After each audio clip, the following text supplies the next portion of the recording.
Xo'p, senga savol. Seni eng yaxshi xususiyating nimada? Mening eng yaxshi xususiyatim noto'g'ri savol berishsa, o'sha odam kim bo'lishidan qat'iy nazar yo'q deya olaman. Ha, yo'q deya olaman degin. Shu gapingga javob bera olasanmi? Yo'q.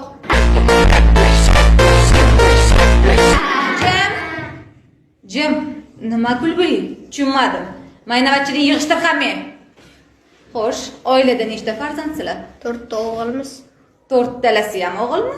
Yo'q, katta akam qiz. Voy betarbiya, juda aqlsiz ekansan-ku. Mayli, hech qisi yo'q. O'zim tarbiyalab olaman. Hali meni sovunimga kir yuvmabsan. Ha, senga yana bitta savol bor.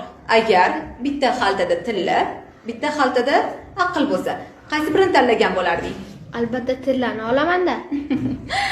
Aqlsizliging mana shu yerda yana bir bora bilindi. Seni o'rningda agar men bo'lganimda aqlni tanlagan bo'lardim. Kimda nima kam bo'lsa, o'shani oladi-da.